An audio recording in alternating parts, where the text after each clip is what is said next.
আসসালামু আলাইকুম বন্ধুরা, আমাদের এখানে আজকে ঘোড়া চড়ে ছিল। আর ঘোড়া ছুটে আমার ভাইজি আর আমি গিয়েছিলাম। আর ঘোড়া বেশি আসতে পারেনি, কারণ ঘোড়া ছুটে আগের দিনে ভালোই বৃষ্টি হয়েছিল। ঘোড়া ছুট দেখে এসে তারপর আমার ভাইজি আমাকে বলছিল যে কচি আব্বু একটা ঘোড়া ছুটের গল্প বলবো। তারপর আমি বলছিলাম যে বল কি গল্প। তারপর ও গল্পটা শুরু করে। ঘোড়াতে বল।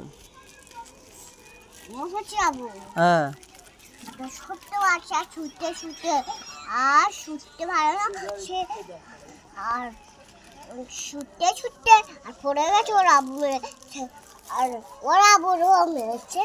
কোথায়? পাটি পার্টি বলি কোথায় গিয়ে? ওই তো ঘোড়া ছুটে গেলি আর চুল ধরে নাড়া দিচ্ছে। আর কি করেছে? আর নেই, ওর আব্বু পানি ছাপ দিতেছে। আর তুই ঘোড়া ছুট দেখেছিস? পানি খাওয়া বলেছি, পানি কোথায় খাবে।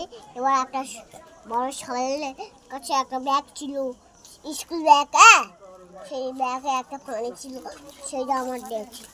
আর আবার আর কি হয়েছে? আর তুই ঘোড়া ছুটে কি খেয়েছিস? আজকে এই কিনেছি, আর কি? আর কিছু কিনি, আর একটা এই কিনেছি। হেলবো হেবে খাওয়া। কটা ঘোড়া আছে? 5টা 6টা 8টা। 5টা 6টা 8টা ঘোড়া তুমি আছে। তো ধরো দাও। একটা, হ্যাঁ একটা ছোট, হ্যাঁ একটা ছোট, হ্যাঁ। একটা ছোট, একটা ছোট। ঘোড়া হ্যাঁ, তো কি করতেছে কি? কই